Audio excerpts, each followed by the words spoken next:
Remember when heavy metal ruled our lives? When great albums and great concerts came out every month?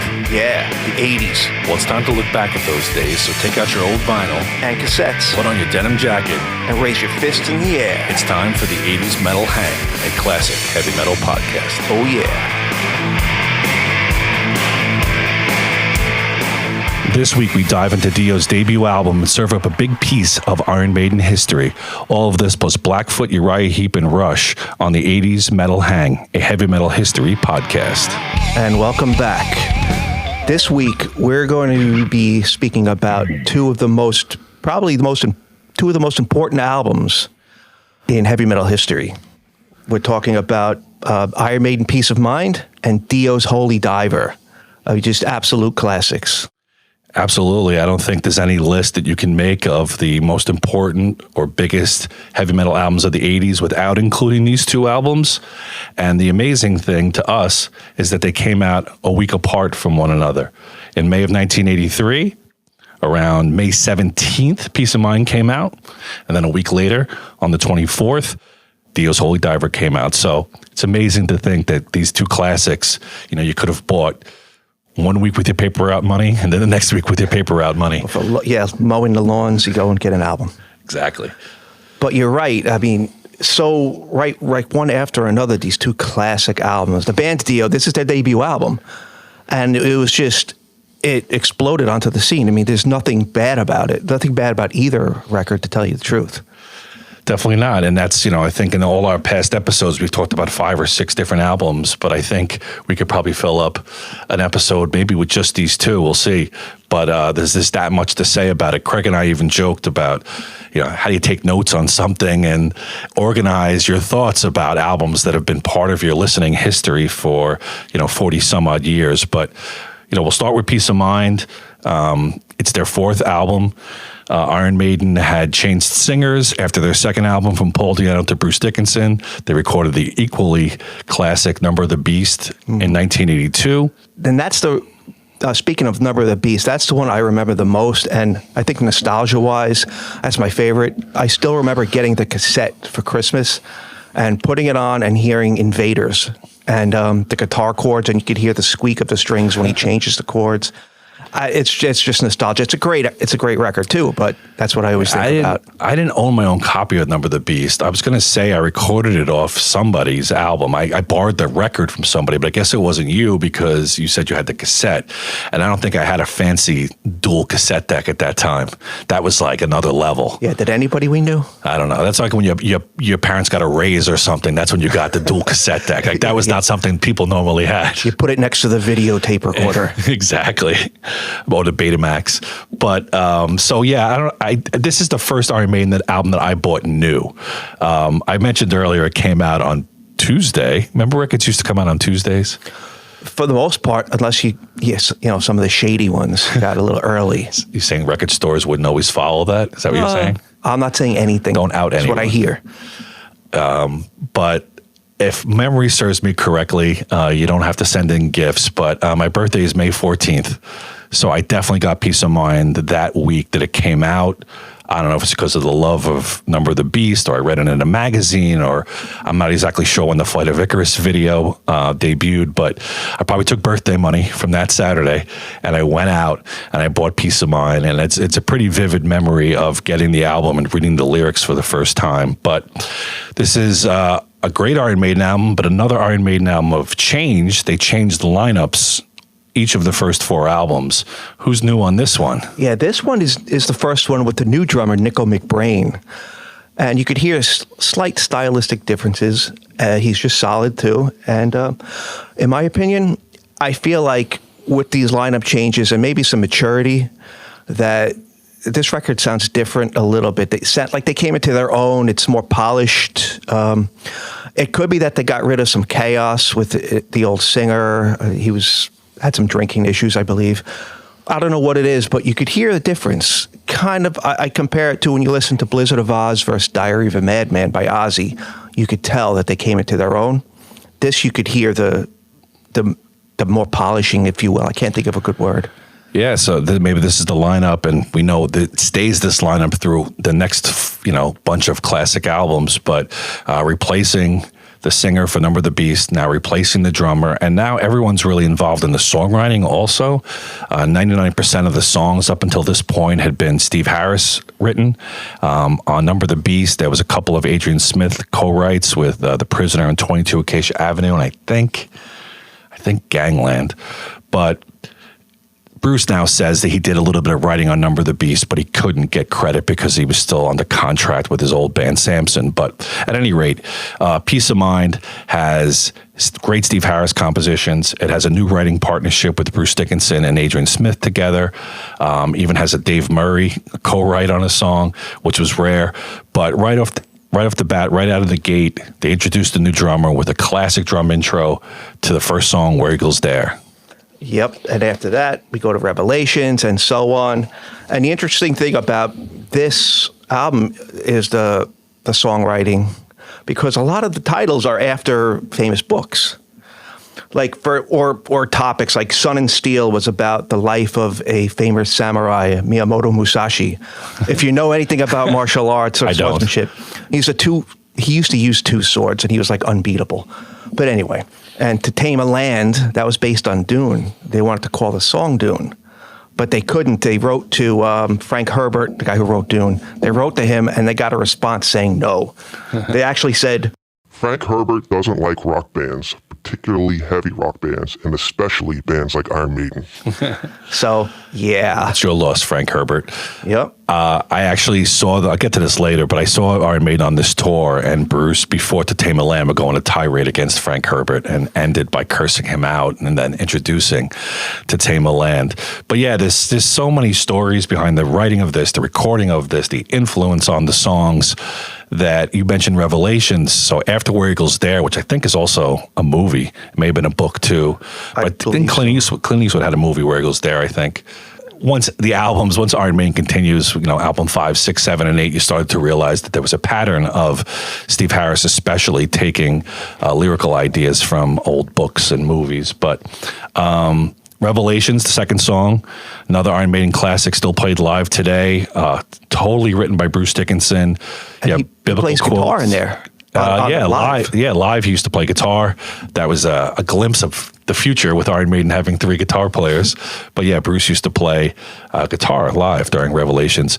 And then I Can't Hear Revelations and, It Is You with a little ride cymbal and not go right into the third song, which was the first single. Flight of Icarus. And again, that's another one that was about an old myth. About a man flying he made wings and he flew too high to the sun and it melted and blah, blah, blah. Yes, Icarus. And everyone says flying too close to the sun now. It's become like an expression, but it's all because of Iron Maiden. Yeah, yeah. Everyone just knows it more than the mythology now. But yeah, Icarus was the son of Daedalus, and they made fake wings for him to fly and said, don't fly too close to the water because the salt water will get the feathers wet, and don't fly too close to the sun because it'll melt the wax holding the feathers on. Well, guess what? Icarus flew too close to the sun. And like Bruce screams at the end of the song, Icarus must have been screaming as he plummeted to his death. Oh, so dramatic. I just made this so morbid for some reason. It's just a rock song. Take it easy.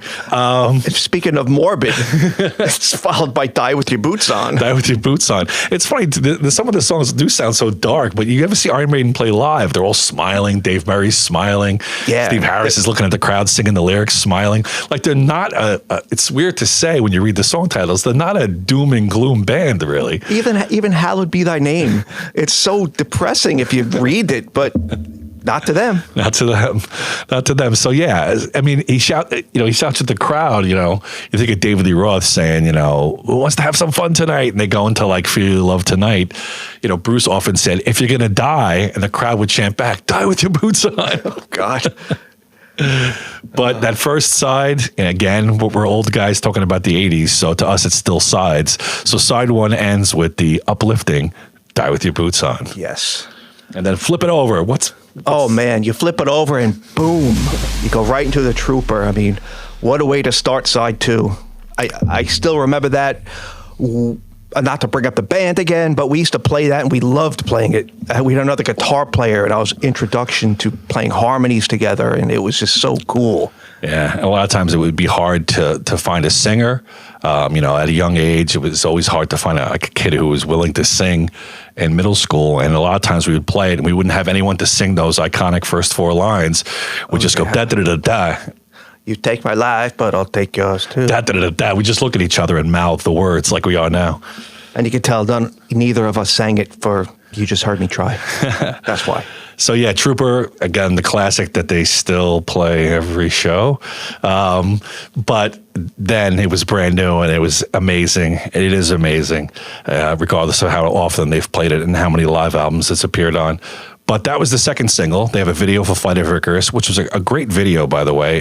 It made it look like it was them recording it. I'm sure they were recreating the recording process. But the recording process of this album was actually interesting. They recorded this. You said they mixed it at Electric Ladyland, right? Yeah, and they recorded it at Compass Point Studios in the Bahamas. So, you talked about them maturing and growing. So now that they're so successful, now they're in a fancy Bahamas studio and at Compass Point, which is a famous studio that was owned by, I think the guy who owned IRS or Island Records. A lot of new wave bands used to record there, but AC/DC did Back in Black there. So it became known for hard rock as well. And so they're down there. And the funny thing is, I remember reading either at the time or after the album came out that they wrote the songs in Jersey. And I remember thinking, wow, Iron Maiden was just in Jersey. I could have had my parents drive me. I could have maybe found them and see where they rehearsed and wrote songs. Because living on Long Island and being young and naive, when they said they wrote the songs in Jersey, I thought they were in New Jersey. It was I'd say it was close, but not really. Until I found the nearby globe, I didn't realize that Jersey is actually an island in the English Channel. It's one of the Channel Islands. So I mistakenly thought that they were hanging out in Secaucus or something, writing the songs for Peace of Mind when actually they were on an island off the coast of France. Kind of like with York and New York. Oh, is that where that came from? Wait, is New England named after England? What? So they started it by going to the island of Jersey, then going to Compass Point in the Bahamas, then mixing it at Electric Ladyland. That sounds like something a major band would do. That sounds like the schedule of a really successful band at this point. And speaking of Electric Lady Studios, I was in the city when we called the city, but New York City, Manhattan, whatever you want to say. Walking around with a few friends, and one of them mentioned that we're near Electric Lady Studios. I was like, oh, okay. Lo and behold, we turn a corner, and here comes Steve Harris. He was walking with, I don't know if it was with his wife or his girlfriend, but he was with her, just walking, just cruising around New York City. So we stopped him, had a few words with him. He took pictures with us, and just a great guy. I mean, this guy's a heavy metal legend. He writes all their songs. He's responsible for most of the music, and I'm sure does most of the production work. Yeah, he does everything. And there he was, just walking around and talking to us, Joe Schmoes on the street. Yeah, you always hear positive stories about him. Not that I know a lot of people who've met him, but I've never heard someone say, I met Steve Harris, and he was a jerk. He really, wouldn't sign really nice guy. Yeah, super nice guy. And the writer of The Trooper, the last song we just mentioned, Iron Maiden used to release singles on 12-inch singles, they would call them. And those were cool to get sometimes. And they would always record covers for the other side. So Trooper had one of their most famous B-side cover songs, which was Jethro Tull's Cross-Eyed Mary, which supposedly got some airplay on radio stations in certain parts of the country. But Steve Harris often said that it's a no-go to ever play one of these songs live, so they've never played Cross-Eyed Mary live. The other B-side they recorded for Flight of Icarus was I Got the Fire, which was an old Montrose song sung by Sammy Hagar. I'm not familiar with that one. Come out with picture discs. Remember picture discs? Yeah, I remember winning a few from a radio contest, a local metal shop show. You get this cool picture disc, and I never played them because I thought the needle would take the paint off or something. My cousin Andy, he got the Trooper picture disc single, and he used to play it. And it was shaped. It wasn't even round. It was shaped almost like the artwork. Like it was cut around the artwork. Oh, wow. And it would just spin. And I wonder if he still has it. After this episode, I got to ask him. And it had Trooper on one side and Cross-Eyed Mary on the other. After the Trooper, we're talking about the Trooper. We're talking about Flight of Icarus. Those are the big songs. But the great thing about a great album, or what makes it a great album, is the sort of forgotten songs, throwaway songs. And right after The Trooper is one of my maybe top 10 Iron Maiden songs of all time, and it's called Still Life. Remember Still Life? Yes. It was actually one of the Dave Murray co-writes. Dave Murray and Steve Harris wrote it. It's got a cool, just slow, haunting intro, followed by another big Nico drum fill into the heavier part of the remaining song. And Still Life, I think they played it, I know they played it on the Seventh Son of a Seventh Son tour, but I don't think they've played it since. I could be wrong, but I'm pretty sure. I'm pretty well versed on Iron Maiden history. I don't think they've ever played it live. The next two songs they definitely haven't ever played live, and that's Sun and Steel and Quest for Fire. And this is one of the reasons why I still say that records were great, because you had to put the needle down. You had to pretty much listen to the whole side, because it was too annoying to just get up and keep skipping songs, flipping the record over. So by doing that, you listened to these songs that ordinarily in this day you wouldn't. You would just skip to the hits or skip to whatever you want to listen to. And you'd never discover songs like Still Life or whatever else you could think of. So, I mean, to me, that's great. A lot of songs are my favorites on records that were not released as singles. Yeah, what maybe holds this back a little bit, and I've heard people make this argument of why they like Number the Beast better or Power Slave better than Peace of Mind, because I often say Peace of Mind is my favorite Iron Maiden album, and the Power Slave and Number the Beast camps will argue, and a lot of times they'll argue by saying Quest for Fire. Quest for Fire, the song after Still Life, is not a great song.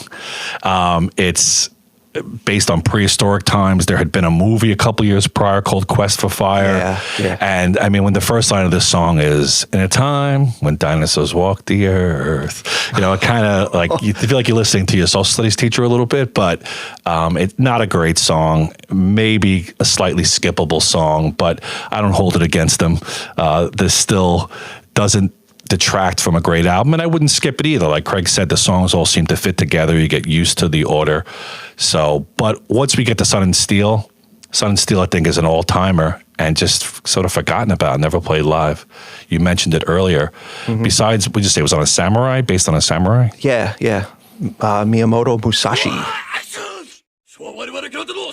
Iron Maiden recently named a beer after it. Iron Maiden has 4 or 5 different kinds of beer that they sell now, like Hallowed Be Thy Name Lager and stuff. The Trooper beer started it all. I have that bottle. They now have, actually, I think right back there I have one. They have a Sun and Steel ale now or something, and it's got a samurai on the cover. So they don't play the song live anymore, but they have it on a beer can. See, they're missing an opportunity. Have Eddie come out with with the sword. And a beer. So after that, an epic. They ended, Craig mentioned Hallowed Be Thy Name earlier, ending Number of the Beast. They have another long song and ending this album. And Craig mentioned To Tame a Land earlier. So that ends the album with, again, another epic sounding Iron Maiden song. And again, Nico shines again. He's got the drum intro on Where Eagles Dare. He's got some great intros before the breakdown or in the breakdown of To Tame a Land. So Nico really puts his stamp on this album. And I love the artwork. And this is one of those cool records you hoped for, where you saw cool art, you're like, wow. Then you open it up and surprise, there's the inner cover has artwork on it. It's not just one of those cheesy clear ones or white ones. Yeah. You have the nice photograph of the band sitting at a big dinner table with a plate full of brain. Like they're going to eat it. A plate full of brain. They're going to eat a piece of mind. Give me a piece of mind. It's a pun. Yes. So yeah, the album cover, I mean, we'll probably have to spend some time doing an episode on album art, and that couldn't be an episode without Derek Riggs, who did the Iron Maiden artwork in the 80s. A Piece of Mind, like Number the Beast, like Killers, like all of them, is just an all-timer. He's just as legendary as the band, in my opinion. I mean, he's part of their brand. I mean, you can't think of Maiden without thinking of Eddie. Yeah. So it's just cool. And he's also on the inside cover of this record. You see a picture of him. He's in a suit of armor. You can't really see his face because I think he's too short for it, or he's ducking down.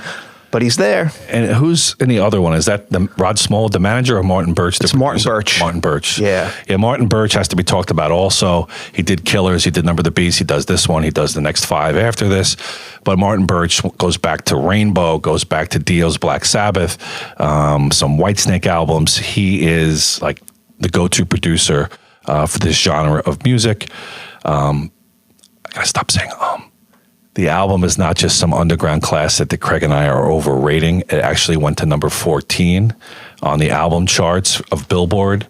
It went platinum, selling 1 million copies. It was their second platinum album after Number of the Beast, and the second of 6 straight albums that would go platinum for Iron Maiden. So, we talk about underground heavy metal band Iron Maiden, but they're probably the biggest underground band. And you said it came out in May, right? Yes. So by July, they had gone gold already. Wow. So that, that's pretty wild. And as they always say, no radio. And they actually rolled the dice and went on their own headlining tour. They had been an opening band on Number of the Beast. Everyone knows they opened up for Judas Priest on the Screaming for Vengeance tour in '82, but they also opened up for Rainbow and the Scorpions. And now they just went out on their own, did 137 shows on the World Peace Tour. Another pun. 1983, they started the tour in Casper, Wyoming. I love seeing little cities that you would never otherwise hear of. I looked at the Iron Maiden, I got a tour book when I went to see them on this tour. It was the first time I ever bought a tour book, and inside there were all the city names. And just seeing Lubbock, Texas, Kalamazoo, Michigan. I just always loved seeing tour dates and hearing these weird arena names. Kalamazoo, Michigan had this place, Wings Stadium, the Sam Houston Coliseum in Texas. It was just always cool looking at tour dates. That must have been some of the fun parts. For me, it would be of touring, would be going to these small little towns or maybe big towns that I've never heard of, and just going around looking, wow. It's just cool to and in the tour book you see them, there's pictures of them at the Alamo and things. They're kind of they're still tourists in a way, the places they've never been. That's what I'm saying, yeah. I remember Adrian Smith, I think it was, who said one time, the first time they were touring America, they were playing a show in Texas, and they said to the road manager, "Where's the show tomorrow?" And the guy said, "Texas." "Where's the show tomorrow?" "Texas." And they did 8 shows just in Texas. Texas was a huge state, but also a heavy metal hotbed. So they would go through every city, not just Dallas and Houston, but San Antonio was a huge heavy metal city. So just it must have been awesome, like you said. One person they did not see at the Alamo would be Ozzy. No, he was banned from there. That's right. It's a good connection. Nice job. And that's where they found Pee Wee Herman's bike, in the basement of the Alamo. Is this the second episode you've mentioned Pee Wee Herman? It's a lot of history in these things. It's the heavy metal Pee Wee Herman hang. So I don't know. I mean, I could go on for hours. I don't know if anyone wants me to, but I mean, anyone want to talk about? I don't know. Want to go on to that other schlub Dio? Other schlub Dio. Yeah, so this is not the only album of May 1983, as we said earlier. Another classic comes out a week later. Dio, Holy Diver, his debut album, and what an album it is. Sure is. We say his debut album. They tried to present this as a new band, but obviously Ronnie James Dio was not an unknown singer from Cortland, New York. No, he was in Rainbow, Black Sabbath. He even was in an old doo-wop band, I think, in his younger days. Yeah, later on, a picture of him came out looking like Frankie Valli in the Four Seasons or something. I don't know what the band was called, but then he was in Elf, which was a rock band. And forgot about that. They became the band that recorded Ritchie Blackmore's Rainbow debut album, and then a couple albums with Rainbow, a couple albums with Sabbath, and now you're telling me he's on his own? Of course. Yes, he ventured out. He came basically like a rainbow in the dark. And he was small. What? Are we going to edit this out? Yes. Okay, I'll just keep talking. Yes, like a rainbow in the dark. A rainbow in the dark. I'm trying to think about that phrase now outside of the song. Rainbows don't appear in the dark. If they do, we can't see them.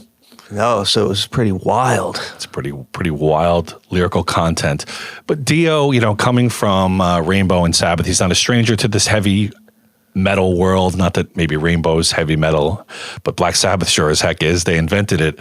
So, his voice, his lyrical writing is very well known to fans. And it was only, 4 months ago that we were talking about Black Sabbath's Live Evil coming out.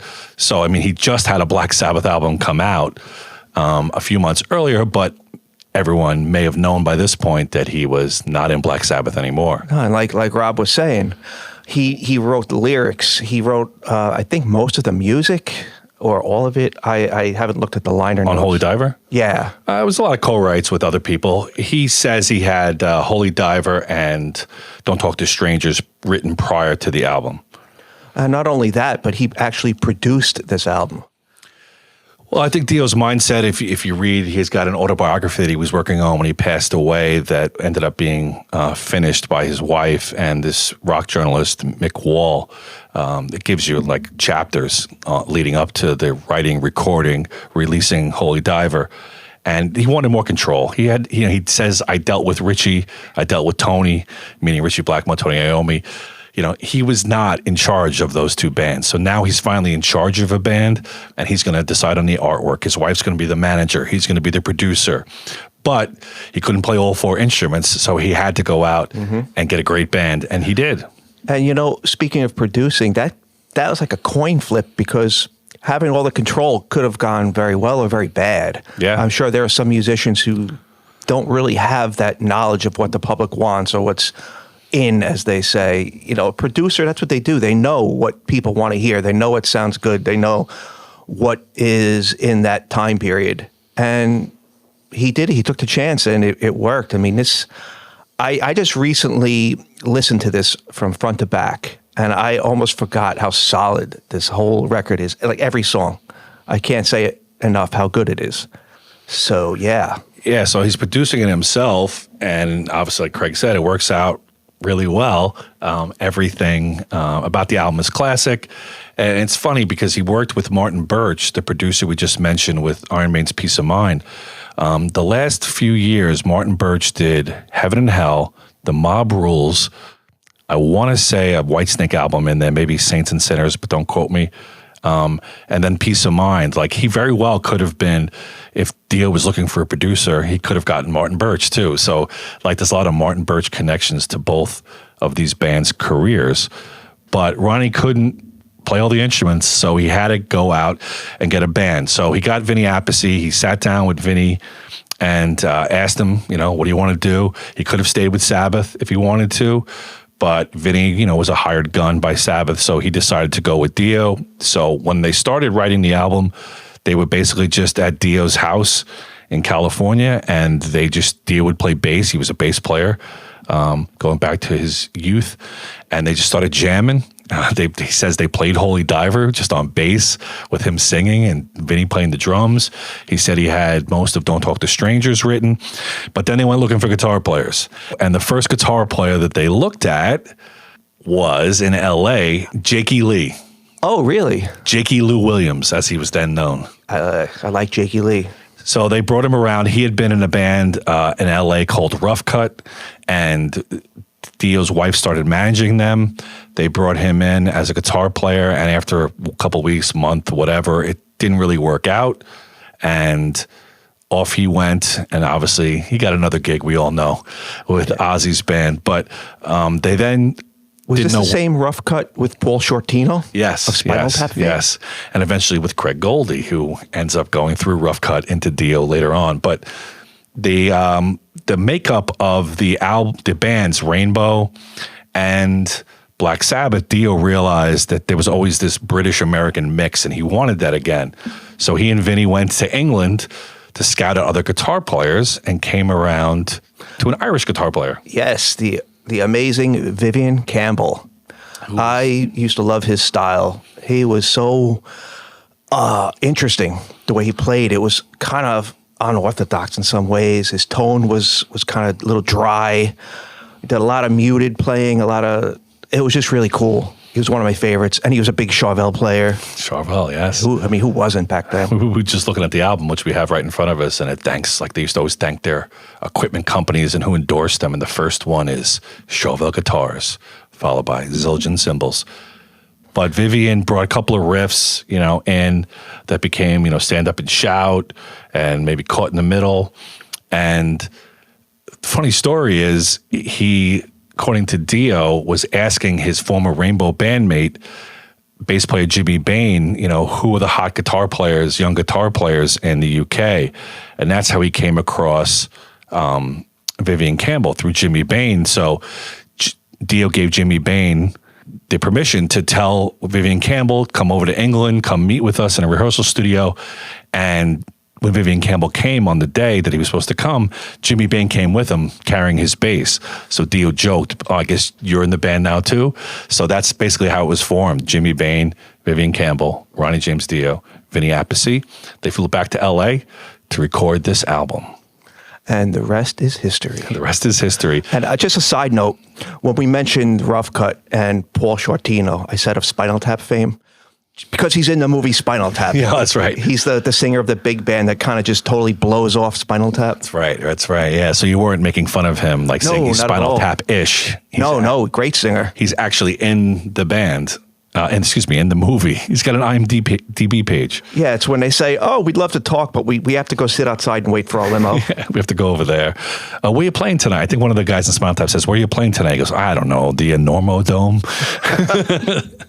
And meanwhile, isn't that's the same hotel lobby where they just found out their show was canceled? At some college, right? The manager goes up, the show's canceled. We're canceled tonight, boys. And one of them goes, at the hotel? They go, no, the gig. It was at Boston? That's not a big college town. It's not a big college town. That's right. We should just do an episode of quoting lines from Spinal Tap. But the album that we're talking about is Holy Diver, has the title track. Stand Up and Shout opens the album. Holy Diver. Do you notice Dio always, at least the first 4 albums, he always had the title song second? I never noticed that. Stand Up and Shout, Holy Diver. Next album is We Rock, Last in Line. You think then it was it's on purpose? King of Rock and Roll, Sacred Heart. And then it's, the 4th album, Dream Evil. I didn't get into the 4th album. Night really. People and then Dream Evil. Oh, I pulled that out of nowhere. Night People into Dream Evil. And I used to notice things like that. You know who else did that on their 3 of their first 4 albums? No. Metallica. What? We're getting sidetracked here, but Fire with Fire, Ride the Lightning, Battery, Master of Puppets, Blackened. Okay. Is Justice for All second on that album? I don't remember that. Yeah, I think it is. I know Anyway, if I'm Master of not Puppets right, was the if I'm second not one. right, you can send emails and texts and comment negatively on our Instagram. But like Peace of Mind, this album is not just about the classics of Stand Up and Shout, Don't Talk to Strangers, Straight Through the Heart, and Rainbow in the Dark. There's also Gypsy, Invisible, Shame on the Night, and one that I absolutely love, Caught in the Middle. Yeah, that's like a melodic song for that album. Some of the chord progressions. That one stood out to me too when I re-listened to this. Yeah, I like really that song liked it. a lot. And the album was pretty successful in its own. They eventually went platinum, but went gold in its time. A lot of these albums, they sell more like when CDs come out down the road, Yeah, and then so like they reissue things and they all kind of get crammed together and they say, oh, it's sold platinum. But sometimes the last couple 100,000 are when, because I don't know about you, but I used to rebuy stuff on CD. You had to at the You had time. to, yeah. But it went gold in 1984, so that was pretty quickly. Yeah. Did you see the number 56? Not as high as Peace of Mind's number 14, but still pretty impressive. They went on tour. I don't know if they headlined that much, maybe like in Europe, but they went around opening up. They did some shows with Whitesnake in Europe. This is like before the big hit of Whitesnake in America, but they had a lot of British connections, but they did record the album in LA. You don't think of them as an LA band, Not at all. Yeah, but, two of the guys not even being from here, Vinny and Ronnie both being East Coast guys, and now they're in LA and they're in the studio Sound City, which is a very famous studio in Van Nuys that had Neil Young's After the Gold Rush, the first, not the first Fleetwood Mac album, the first Fleetwood Mac album with Buckingham and Nicks, the Tom Petty albums. Even later on, the year after this, Rat's going to record Out of the Cellar there, and then probably most famously now, Nirvana recorded there later. Dave Grohl has a documentary about that Sound City studio you should check out. And you mentioned Buckingham Nicks. I know it's not metal, but that was Stevie Nicks' the first record with Lindsey Buckingham, and if you haven't listened to it, I think it's a great record. The Buckingham Nicks album? Yeah. Well, they show in the documentary, and again, we're getting a little sidetracked, but that's okay. Mick Fleetwood loved the sound of the drums in that studio, and he went to that studio to see their drum room, and he met Lindsey Buckingham there, and that's how they kind of started talking, and that's how they joined Fleetwood Mac. But Lindsey Buckingham said, "You got to take my girlfriend too." Mm-hmm. Well, whatever happened to his girlfriend? When she ever became anything? No, it's like a one-hit wonder. There's no following at all whatsoever. She's not still around singing and performing, Stevie Nicks. In front of millions. But Stevie Nicks, how do we make 6 Degrees of Separation from the Holy Diver album to Stevie Nicks? It's all about the music. It's all about the music. But this is just, looking back, I mean, Dio's known, Holy Diver is probably his most well-known song. There's been some newer metal covers of it even. So I think people think of that song, but Rainbow in the Dark is really the hit. The hit. The funny thing about Rainbow in the Dark is when I was a kid and I saw the video, I don't know if you remember, when Vivian does his solo, he comes out, he's got that weird guitar. It's not his usual Charvel. I don't know if it's a good guitar or not. I don't even know what it is, but to me, it looked like a piece of garbage, kind of. Well, the video looks like they just, I don't know, they're on a rooftop, right? Yeah, but he walks out of a door and he's walking down the street playing a solo. But the guitar reminded me of my first guitar I ever had from Sears. And in my head, I thought, did he forget to bring his guitar to the shoot? And they're someone go find a guitar. Exactly. Quick. They went to a pawn shop around the corner and just bought whatever was in the window. If out there, if you were a loved one, know what type of guitar this was, just send it in and let me know. Please. We'll have to freeze the video and zoom in and see if we could figure out what make or model that guitar is. It was just all thin body and I don't know. They used better instruments. When I first saw them live, there was a show called The Rock Palace. It was on TV a couple of times. It was like late Saturday night. I think vaguely remember that. It was recorded in Hollywood, maybe at a place called The Palace. And they had a live where they did maybe Stand Up and Shout, Rainbow in the Dark, and then Man on a Silver Mountain. And so I remember seeing the band live pretty early on. That might have led me to buy the album. I did not buy this album the week it came out with my birthday money. This is something that probably took me a couple of months to pick up. I see the sticker. Craig and I are looking at records. We bring some of the records that we have, busting out our old memorabilia. So we have a copy of my Holy Diver album, and you see it says Music Warehouse on it. Yeah. Do you remember was that there has to be a record store somewhere near where we lived on Long Island. It's not the typical place. We used to go to a place called Record Stop, but I still have the sticker on it that says Music Warehouse, which is some long forgotten record store on Long Island. Maybe Comac? Or was that Music Den? I have no idea. Well, now I'm getting too local. Sorry. Now, mine used to have the hole punched in the corner. They used to buy them in the cheap bin? No, I'd win them from metal shop contests or whatever. I never understood why there was a hole punched until later on. It was a freebie they got for promo. Okay. Yeah, radio station promo. So Holy Diver, I mean, now there is no, classic rock radio much anymore. But if you were going to hear Dio's song on regular terrestrial radio, the song you'd more likely hear of Ronnie James Dio would be Rainbow in the Dark, which was a co-written song. Jimmy Bain, the bass player, actually played keyboards. And he actually came up with the famous keyboard riff for Rainbow in the Dark. So it was a full band here. It wouldn't really stay a big, full, happy band for too long. But for right now, even though it's Ronnie James Dio the band, guitar playing of Vivian Campbell, drumming of Vinny Appice, the bass and keyboards of Jimmy Bain, just made another all-time classic. You got that right. What else we got for May of '83? Not much. There was an album released, two bands, two classic, I guess, not classic, two classic rock bands. I don't know. They weren't that big in America back then, but Blackfoot and Uriah Heep both released albums in May of 1983. Got anything on Blackfoot or Uriah Heep? To be honest, I don't know anything about either of them. Blackfoot actually toured with Iron Maiden. Uriah Heep is a band with 20 albums that was much, much bigger in their home country of England than they were here. But they were even on tour. I mean, Rush used to open up for Uriah Heep in the 70s, so they were bigger than Rush, at least when Rush began. But interestingly, Uriah Heep had a guy named Ken Hensley, who was their keyboard player vocalist, and he had just left them in 1982 and then appeared on 2 Blackfoot albums. So if there are people out there that are into Uriah Heep and Blackfoot, you probably know that there was a little crossover between the 2 bands. And Blackfoot had as their main singer and guitar player Ricky Metlock, who ended up being in Lynyrd Skynyrd for the last 30 years. So that's all I got on them. It's more than I do. What about Rush ending the Signals tour? Is that a big deal?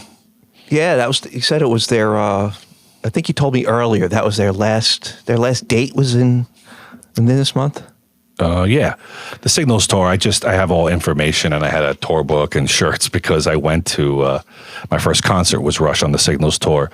So the Signals tour ended in May of 1983. They did a UK tour. Their last show was in Edinburgh, Scotland. And let me tell you, that's one of my top 3 Rush albums. Signals. Yeah, I think it's great.